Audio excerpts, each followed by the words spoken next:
بسم اللہ الرحمن الرحیم۔ السلام علیکم معزز طلباء کرام، آپ سب کیسے ہیں؟ آج ہم معطا امام محمد کے سبق نمبر 27 کو پڑھیں گے۔ آج کے ہمارے سبق کا عنوان ہے عورت کے احتلام کا حکم۔ آج کے سبق میں ہم نے زیادہ تر جو بحث ہے وہ تو مستحاضہ عورت کے حوالے سے کرنی ہے، لیکن چونکہ اس سے پہلے یہ ایک مختصر سا باب ہے عورت کے احتلام کا جس میں ذکر ہے، تو اس پہ جو تھوڑی گفتگو ہے وہ کرنے کے بعد ہم مستحاضہ عورت کے حوالے سے جو احکام ہیں وہ بھی سمجھیں گے۔ تو سب سے پہلے ہم اس باب کو پڑھتے ہیں کہ جو مختصر ہے، کہ جس کا عنوان ہے باب المرأتی ترا فی منامہا ما یری الرجل، کہ یہ باب ہے اس حوالے سے کہ عورت اپنے خواب میں وہ دیکھتی ہے جو مرد دیکھتا ہے، یعنی نیند میں عورت کا وہ دیکھنا جو مرد دیکھتا ہے، احتلام ہونا، تو اس حوالے سے کیا شرعی معاملات ہیں۔ امام محمد رحمہ اللہ حدیث پاک لے کے آتے ہیں، فرماتے ہیں کہ اخبرنا مالک اخبرنا ابن شہاب عن عروۃ بن الزبیر ان ام سلیم قالت لرسول اللہ صلی اللہ علیہ وسلم یا رسول اللہ المرأة ترى في المنام مثل ما يرى الرجل اتغتسل؟ فقال رسول اللہ صلی اللہ علیہ وسلم نعم فلتغتسل۔ فقالت لها عائشة اف لك وهل ترى ذلك المرأة؟ قال فالتفت إليها رسول الله فقال تربت يمينك ومن أين يكون الشبه۔ امام محمد رحمہ اللہ لکھتے ہیں کہ ہمیں امام مالک نے اور انہیں ابن شہاب زہری نے عروہ بن زبیر سے خبر دی کہ ام سلیم نے نبی علیہ السلام سے پوچھا کہ یا رسول اللہ، اگر عورت کو خواب میں احتلام ہو جائے تو کیا وہ غسل کرے گی؟ اس پر غسل لازم ہوگا؟ تو نبی علیہ السلام نے فرمایا ہاں، اسے غسل کرنا لازم ہے۔ سیدہ عائشہ صدیقہ رضی اللہ عنہا نے گفتگو سن کر فرمایا کہ اے ام سلیم، افسوس ہے تجھ پر، کیا عورت کو بھی احتلام ہوتا ہے؟ تو اس پر نبی علیہ السلام نے عائشہ صدیقہ رضی اللہ تعالیٰ عنہ کی طرف توجہ کرتے ہوئے ارشاد فرمایا کہ ہاں، تیرا دایاں ہاتھ خاک آلود ہو، اگر عورت کو احتلام نہیں آتا تو پھر بچے میں اس کی مشابہت کہاں سے آتی ہے؟ قال محمد وبہذا نأخذ وهو قول ابی حنیفہ رحمہ اللہ۔ امام محمد رحمۃ اللہ علیہ اس حدیث پاک کو لکھنے کے بعد احناف کا مذہب اور موقف تحریر کرتے ہوئے فرماتے ہیں کہ اسی پر ہمارا عمل ہے، اور یہی امام اعظم امام ابو حنیفہ رحمۃ اللہ علیہ کا بھی قول ہے۔ اب یہاں پر اس باب کے حوالے سے جو آخری بحث ہے وہ صرف اتنی ہی ہے، کیونکہ ایک ہی حدیث ہے، کہ سیدہ عائشہ صدیقہ رضی اللہ تعالیٰ عنہ کا عورت کے احتلام پر تعجب کس لیے کرنا تھا؟ تو اس کی وجہ کیا تھی؟ تو اس کی وجہ یہ تھی کہ اصل میں ازواج مطہرات جو امہات المؤمنین ہیں، تو وہ ساری کی ساری اس عارضے سے بے خبر تھی، انہیں کبھی اس سے واسطہ ہی نہیں پڑا، کیونکہ جو نبی علیہ السلام کی ازواج ہیں ان کا شرف، ان کا مقام اتنا اعلیٰ ہے کہ شیطان ان کے قریب نہیں جاتا۔ تو لہذا رہا یہ معاملہ کہ پھر نبی علیہ السلام نے ان کے جواب میں مشابہت کا ذکر کس لیے فرمایا؟ تو اس کی وجہ یہ تھی کہ پیدا ہونے والا بچہ کبھی ماں، کبھی باپ اور کبھی دونوں سے مشابہت رکھتا ہے۔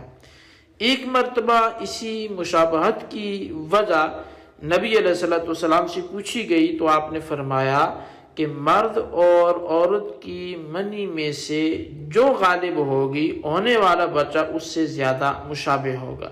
یعنی آپ کا یہ بتلانا مقصود تھا کہ عائشہ جب مادہ منویہ عورت میں بھی پایا جاتا ہے تو پھر اس کے احتلام کو انوکھی بات کیوں سمجھتی ہو؟ تو لہٰذا جو مشابہت کی بات ہے تو وہ ایک قول کے مطابق جو روایت کیا گیا وہ زیادہ منی زوجین میں سے جس کی ہوگی تو بچے کی مشابہت اس سے زیادہ ہوگی۔ تو بہرحال یہ عورت کے احتلام کے حوالے سے گفتگو تھی۔ عورت کو بھی ویسے ہی احتلام آتا ہے جیسے مرد کو آتا ہے، اور اس پر بھی ویسے ہی غسل ہے جیسے مرد پر لازم ہوتا ہے۔ اب ہمارا جو چیپٹر شروع ہو رہا ہے وہ باب المستحاضہ، استحاضے والی عورت کے احکام اس میں بیان ہوں گے۔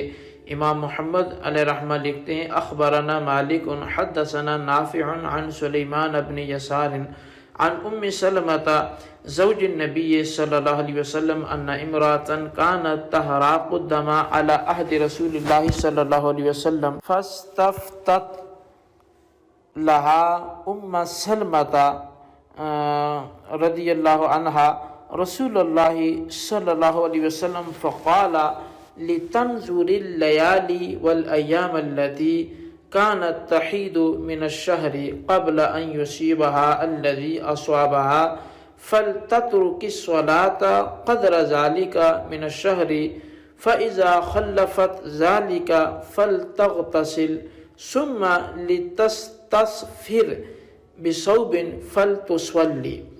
امام محمد علیہ رحمہ لکھتے ہیں کہ ہمیں امام مالک نے اور انہیں سلیمان بن یسار نے سیدہ ام سلمہ زوجۃ النبی صلی اللہ علیہ وسلم رضوان اللہ علیہم اجمعین سے روایت کرتے ہوئے یہ بتایا کہ ایک عورت کو نبی علیہ السلام کی دور اقدس میں استحاضہ یہ کثرت سے آتا تھا۔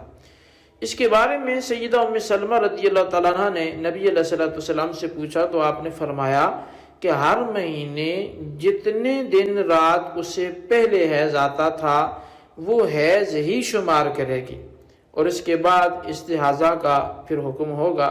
تو حیض کے دنوں کی مقدار اسے نماز معاف ہے، اور جب یہ دن ختم ہو جائیں تو اسے غسل کر کے خون کو کسی کپڑے وغیرہ کے ذریعے روک کر نماز پڑھنی چاہیے۔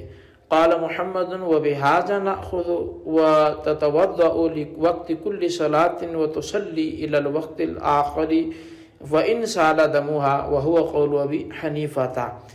امام محمد کہتے ہیں کہ ہمارا بھی اسی پر عمل ہے کہ استحاضہ والی جو عورت ہے ہر نماز کا وقت آنے پر وضو کرے گی اور نماز کے آخری وقت تک وہ نماز پڑھتی رہے اگرچہ اس کا خون جاری ہو، اور یہی قول امام اعظم امام ابو حنیفہ رحمۃ اللہ علیہ کا بھی ہے۔ اخبرنا مالک اخبرنا سمی مولا ابی بکر ابن عبد الرحمن القعقاع بن حکیم وزید بن اسلم ارسلاه الى سعید بن المسیب يسأله عن المستحاضة كيف تغتسل فقال سعید تغتسل من طهر الى طهر وتتوضأ لكل صلاة فإن غلبها الدم استسفرت بثوب۔ امام محمد لکھتے ہیں کہ ہمیں امام مالک نے خبر دی اور انہیں سمی یہ ابو بکر بن عبد الرحمن کے آزاد کردہ غلام ہیں، انہوں نے خبر دی کہ قعقاع بن حکیم اور زید بن اسلم دونوں نے انہیں جناب سعید بن مسیب کے پاس بھیجا تاکہ مستحاضہ عورت کے بارے میں یہ سوال پوچھیں کہ وہ کیسے غسل کرے گی۔ تو انہوں نے جواباً یہ فرمایا کہ ایک طہر سے دوسرے طہر تک غسل کرے اور ہر نماز کے لیے وضو کر لیا کرے، پس اگر خون کا غلبہ ہو جائے تو کسی کپڑے وغیرہ کا وہ سہارا لے کر اسے باندھ دے۔ اب قال محمد امام محمد فرماتے ہیں کہ تغتسل اذا مضت ایام اقرائها ثم تتوضا لكل صلاة وتصلي حتى تأتيها ایام اقرائها فتضع الصلاة فاذا مضت اغتسلت غسلا واحدا ثم توضأت لكل وقت صلاة وتصلي حتى يدخل الوقت الآخر ما دام تردم وهو قول ابی حنیفۃ رحمہ اللہ والعامۃ من فقہائنا۔ امام محمد فرماتے ہیں کہ جب مستحاضہ کے ایام حیض گزر جائیں تو پھر وہ ہر نماز کے لیے وضو کر کے نماز پڑھتی رہے گی، یہاں تک کہ دوبارہ ایام حیض آ جائیں، پھر ان دنوں نماز چھوڑ دے گی، اور جب یہ دن گزر جائیں ایک مرتبہ غسل کرے، پھر ہر نماز کے وقت میں ایک مرتبہ وضو کر کے اس نماز کے آخری وقت تک جو چاہے نماز نفل وغیرہ وہ پڑھ سکتی ہے۔ یہ حکم اس وقت ہے جب کہ اس کا خون لگاتار آ رہا ہو، اور یہی قول امام اعظم امام ابو حنیفہ رحمۃ اللہ علیہ کا بھی ہے، اور عام جو فقہاء ہیں ہمارے ان سب کا بھی یہی نظریہ ہے۔ اخبرنا مالک اخبرنا هشام بن عروة عن أبيه قال ليس على المستحاضة أن تغتسل إلا غسلا واحدا ثم تتوضأ بعد ذلك للصلاة۔ امام محمد فرماتے ہیں کہ ہمیں امام مالک نے خبر دی ہشام بن عروہ سے، اور انہوں نے اپنے والد سے خبر دی کہ مستحاضہ کے لیے صرف ایک مرتبہ غسل فرض ہے، پھر اس کے بعد ہر نماز کے لیے صرف وہ وضو کرے گی۔ اچھا، اب یہ احادیث کا سلسلہ تو یہاں پہ آ کے مکمل ہوا۔ اب یہ مستحاضہ ہوتی کیا ہے، کون ہے؟ تو وہ بالغہ عورت کہ جس کے رحم سے 3 دن سے کم یا 10 دن سے زیادہ خون آئے تو اسے مستحاضہ کہتے ہیں۔ اب مستحاضہ یہ احکام شرعیہ میں پاک عورت کی مثل ہوتی ہے، اور نماز روزہ اس پر فرض ہوتا ہے، اور اس کے خاوند کا شوہر کا اس سے وطی کرنا اس دوران وہ بھی جائز ہوتا ہے۔ اس عذر کے پیش نظر ادائیگی نماز کا البتہ طریقہ پھر یہ ہوگا کہ جب کسی نماز کا وقت شروع ہو تو یہ وضو کریں، اس کا یہ وضو نماز کے وقت نکلنے تک حکماً موجود ہوگا، لیکن اس کی شرط یہ ہے کہ خون استحاضہ کے علاوہ کوئی دوسرا ناقض وضو نہ پایا جائے۔ اگر کوئی دوسرا ناقض، کوئی دوسرا سبب سے وضو ٹوٹ گیا تو پھر وہ ٹوٹ جائے گا۔ اب اس وضو سے مذکورہ نماز کے وقت میں یہ ہر وہ کام کر سکتی ہے عند الاحناف کے جس کے لیے جسم کا پاک ہونا شرط ہے۔ جب وقت نکلے گا تو اب اس کا وضو آٹومیٹکلی یعنی خود بخود ہی وہ ٹوٹ جائے گا، اور دوسری نماز کے وقت کے لیے پھر نئے سرے سے اسے وضو کرنا پڑے گا۔ اس کے خون استحاضہ کے بہنے کے وقت میں وضو نہیں ٹوٹے گا۔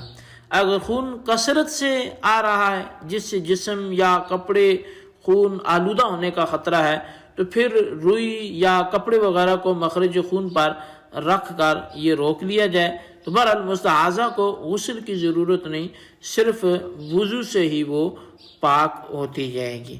تو بہرحال یہ ایک روایات کا نچوڑ ہے، مختلف روایتوں سے یہ بات ثابت ہوتی ہے کہ مستحاضہ کے لیے ایام حیض مکمل ہونے پر صرف ایک مرتبہ غسل کرنا وہ فرض ہے، اور اس کے بعد ہر نماز کے لیے اس کے وقت میں صرف وہ وضو کرے گی، غسل کرنے کی اسے ضرورت نہیں ہے۔ اس وقتی وضو سے پھر وہ ہر ایسی عبادت کر سکتی ہے جس کے لیے جسمانی طہارت ضروری ہوتی ہے۔ نماز کا وقت نکلنے پر اس کا پھر وضو ٹوٹے گا۔ تو جیسے معذور ہوتا ہے نا، کسی کا خون بہتا ہے یا کسی کا زخم بہہ رہا ہے یا کوئی پیپ بہہ رہی ہے تو یا قطرے وغیرہ کے مسائل ہیں، تو جیسے معذور کو شرعاً اجازت ہوتی ہے تو وہی احکام پھر مستحاضہ کے ہوں گے، یہ بھی معذور ہوگی۔ تو بہرحال یہ ہمارے آج کے سبق کی عبارت ترجمہ وضاحت تھی، اس کو اچھی طرح سمجھیں، اس کے خلاصے کو اپنے رجسٹر پر لکھیں، بالخصوص ان سوالات کے جوابات بھی دیں۔